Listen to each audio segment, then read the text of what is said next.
नमस्कार, दीप the knowledge world में आप सभी लोगों का स्वागत। आज हम पढ़ने जा रहे हैं जातिवाद। जो टॉपिक हमारा चल रहा था उसी का अगला वीडियो देखेंगे।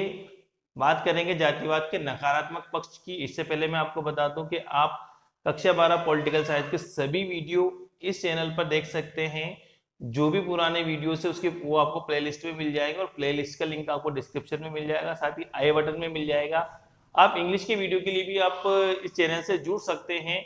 साथ ही साथ आप व्हाट्सएप पर मुझसे जुड़ सकते हैं, अपनी क्वेरीज भेज सकते हैं और व्हाट्सएप पर जुड़ने का लिंक आपको डिस्क्रिप्शन बॉक्स में मिल जाएगा। तो वहां से आप व्हाट्सएप पर मुझसे जुड़ सकते हैं और अपने क्वेश्चंस वहां पर सेंड कर सकते हैं, अपनी जो क्वेरीज है वहां पर सेंड कर सकते हैं।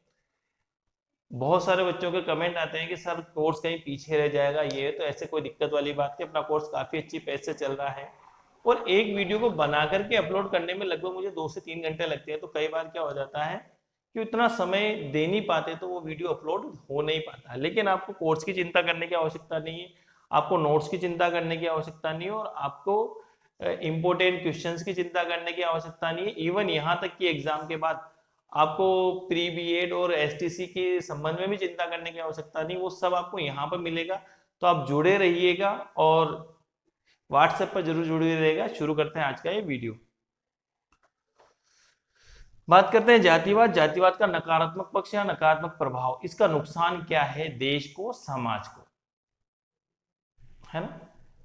तो जहां सामान्य तय बात है, जैसे जातिवाद शब्द का हम प्रयोग करते हैं तो हमारे दिमाग में इस शब्द का नकारात्मक असर ही जाता है, नकारात्मक प्रभाव ही जाता है, नकारात्मक अर्थ ही जाता है। हम ये मान के चलते हैं कि खराब है। सामान्य सोच यही है ना। तो वो क्या क्या खराबी है, क्या क्या नुकसान है इस जातिवाद के, तो सबसे पहले बात करते हैं डी.आर. गाडगिल।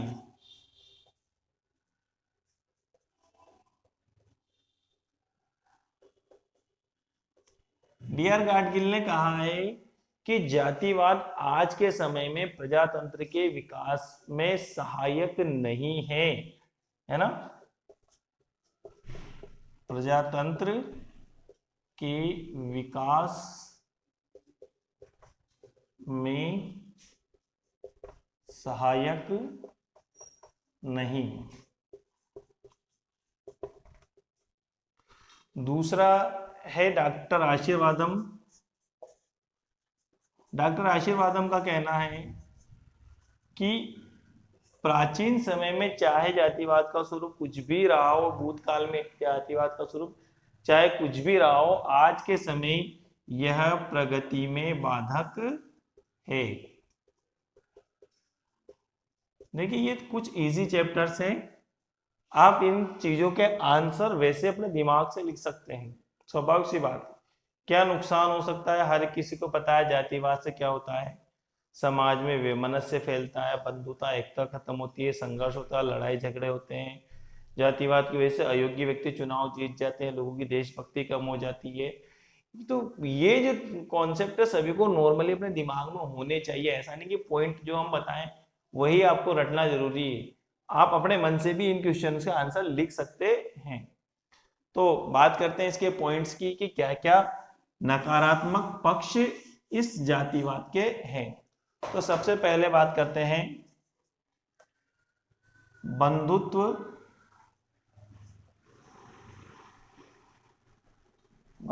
और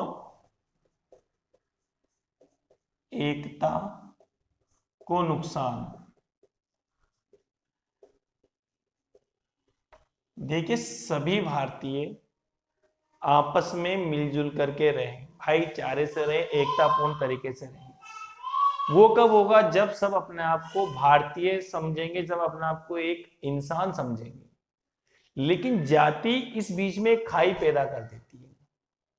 व्यक्ति अपने आप को भारतीय और एक इंसान की बजाय एक जाति का व्यक्ति समझने लग जाता है कि वो कहता सोचता है वो मैं मीणा हूं, मैं गुर्जर हूं, मैं राजपूत हूं, मैं जाट हूं, मैं दलित हूं, मैं पिछड़ा हूं, और इसमें आपस में संघर्ष होने लग जाता है। जब वो अपने आप को अपने जाति के दायरे में सीमित कर देंगे तो दूसरी जातियों से स्वाभाविक सी बात है उनके साथ संघर्ष शुरू हो जाता है। और जब ये संघर्ष शुरू होगा, अशांति होगी, लड़ाई होगी, वैमनस्य बढ़ेगा। जैसा हमने देखा था गुर्जर आरक्षण आंदोलन के समय राजस्थान में गुर्जर मीणा जातियां आपस में आमने सामने हो गई थी।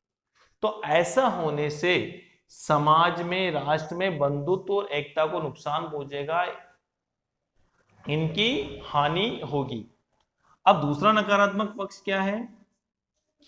संघर्ष, अशांति।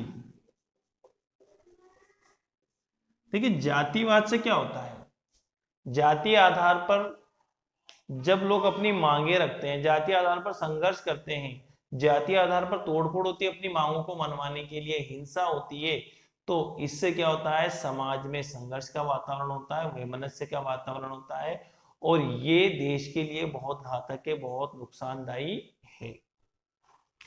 तीसरा जो नकारात्मक पक्ष है ना, जो चुनाव होते हैं, योग्य लोग चुनाव हार जाते हैं, है ना, योग्य लोग निर्वाचित नहीं हो पाते।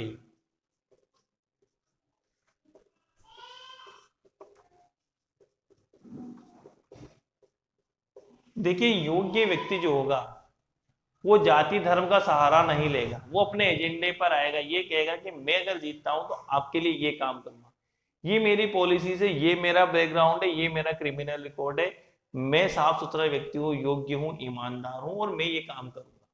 इस आधार पर आपसे वोट मांगेगा।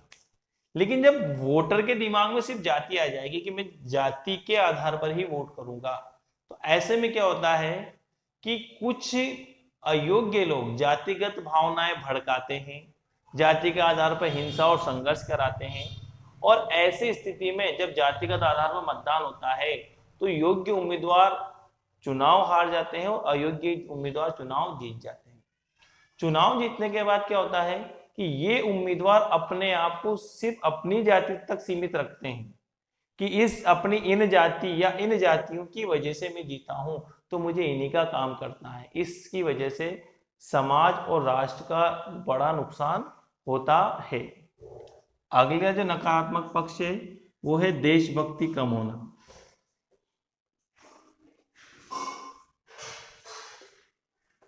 देखिए अगर जाति धर्म भाषा इस आधार पर भारतीय विभाजित नहीं हो तो स्वाभाविक से बात है सब में राष्ट्र प्रेम होगा। लेकिन आज के समय में क्या होता है कि एक व्यक्ति, समाज की कुछ ऐसी धारणा हो गई, कुछ एरिया में ये बहुत ज्यादा है कि व्यक्ति अपने आप को जाति के प्रति ज्यादा समर्पित महसूस करता है बजाय राष्ट्र के, है ना, क्योंकि जाति के प्रति ज्यादा समर्पित महसूस करता है, इसीलिए तो वो जाति की मांगों को पूरा करवाने के लिए राष्ट्रीय संपत्ति को नुकसान पहुंचाते हैं, है ना, राष्ट्रीय संपत्ति, राष्ट्रीय बिल्डिंगें, गाड़ियां जो उसको नुकसान पहुंचाते हैं, हाईवे को जाम करते हैं। तो ये सारे जो कार्य हैं ये दर्शाते हैं कि जातिगत भावना बढ़ने से, जातिवाद बढ़ने से लोगों में देशभक्ति की भावना कम होती जाती है। आगे आता है इसका नकारात्मक पक्ष, जातिगत आधार पर दलों का गठन। अब ये और ज्यादा घातक है। चुनाव कैंडिडेट जीत जाए वहां तक तो एक बात अलग है, ठीक है वो एक कैंडिडेट है, लेकिन पूरी पार्टी जाति के आधार पर बन जाती है तब क्या होगा, है ना। जैसे मैंने आपको उदाहरण दिया था महाराष्ट्र में, मैंने उदाहरण दिया था बिहार का, मैंने उदाहरण दिया था आपको तमिलनाडु का, उत्तर प्रदेश का। यहां पर कई सारी जातियां, है ना, कई सारे राजनीतिक दल जातियों के आधार पर बने। जब ये दल जातियों के आधार पर बनेंगे तो समाज और राष्ट्र की प्रगति की बात ये नहीं करेंगे, सिर्फ जाति की बात करेंगे, जातिवादी भावनाओं को भड़काने की बात करेंगे, समाज में फूट पैदा करेंगे, संघर्ष पैदा करेंगे, और ये देश के लिए बहुत ज्यादा घातक हो जाएगा।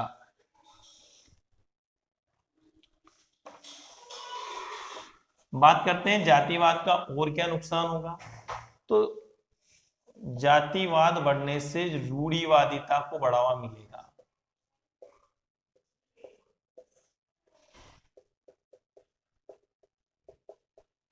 देखो रूढ़िवादिता को बढ़ावा कैसे, रूढ़िवादी का मतलब पुरातन सोच, पुराने ख्याल, पुराने रीति रिवाज,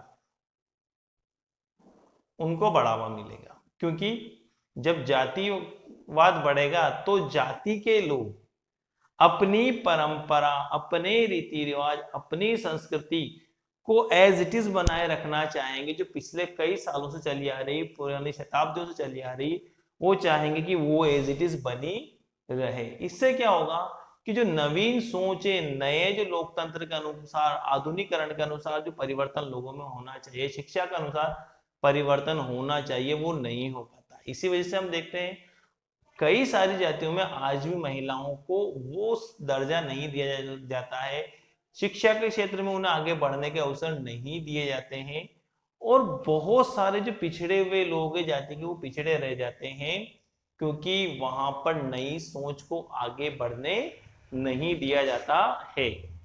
अगली समस्या क्या आती है? अल्पसंख्यकों में असुरक्षा।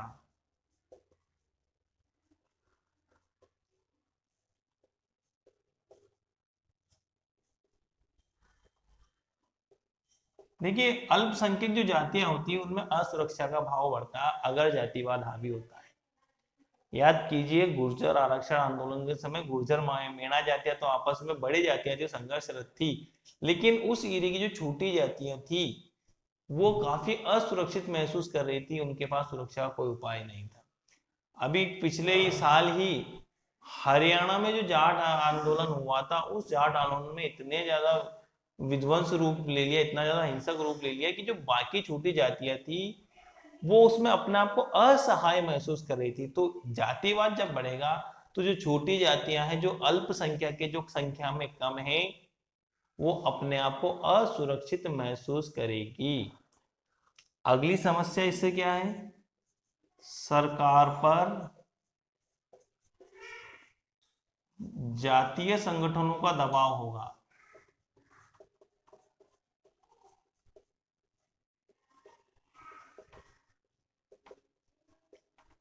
है ना? क्योंकि जातीय संगठन अगर मजबूत होंगे, जातिवाद मजबूत होगा, तो संगठित होकर के ये जातियां सरकार पर दबाव बनाएंगी अपनी मांगे मनवाने के लिए। और ये हमने कई बार देखा है ना? चाहे राजस्थान हो, चाहे बिहार हो, चाहे उत्तर प्रदेश हो, चाहे और कोई सी भी स्टेट हो, वहां पर जातीय संगठन सरकारों पर दबाव बनाने का प्रयास करते हैं। गुजरात में पाटीदार आरक्षण आंदोलन इसी का एक उदाहरण है। इस वजह से क्या होता है, सरकार जो स्वाभाविक तौर से कार्य होने चाहिए, जो सबके कल्याण के कार्य होने चाहिए, उसके स्थान पर जाति के दबाव में आकर के सबके कल्याण को रोक करके सिर्फ जाति के कल्याण के कार्य करने शुरू कर सकती है। राष्ट्रीय संपत्ति को नुकसान।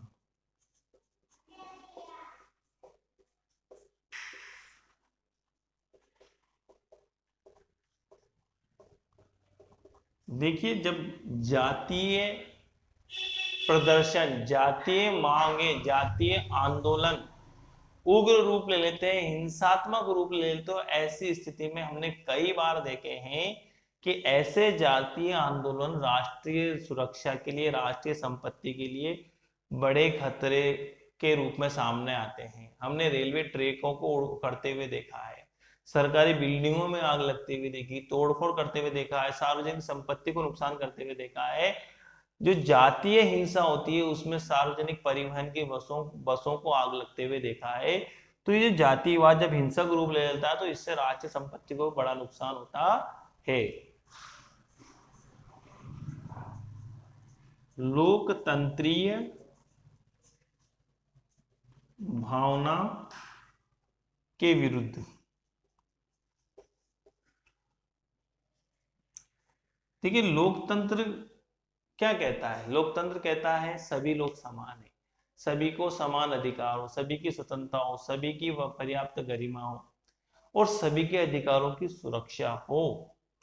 लेकिन जातिवाद क्या करता है? लोगों को जातीय खेमों में बांट देता है, समानता का अंत करता है। कुछ लोग जो अधिकार नहीं है वो भी उपभोग करते हैं और कुछ लोगों का अधिकार वंचित हो जाते हैं क्योंकि संख्या में वो कम है। जो समाज में स्वतंत्र सोच विकसित होनी चाहिए वो विकसित नहीं हो पाती, लोकतंत्री विचारधारा जो विकसित होनी चाहिए वो विकसित नहीं हो पाती है। और लास्ट में आ जाता है वोट बैंक की राजनीति।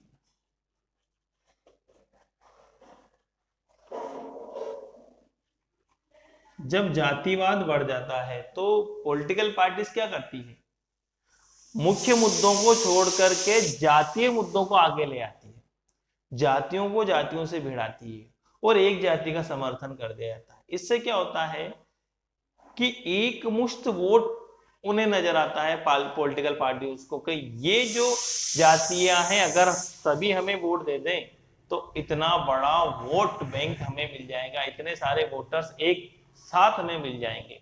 और इस वजह से जो राजनीतिक पार्टियां हैं जो सार्वजनिक कल्याण के मुद्दे हैं उनसे अलग हट करके जातीय मुद्दों को उठाती है, जातीय संघर्षों को बढ़ावा देते हैं जो देश के लिए नुकसानदेह हैं, समाज के लिए नुकसानदेह है। ये था हमारा आज का चैप्टर जातिवाद के नकारात्मक प्रभाव।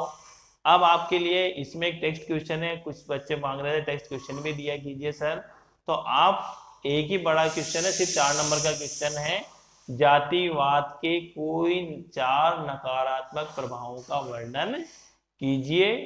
धन्यवाद। आपको वीडियो कैसा लगा कमेंट करके जरूर बताइएगा।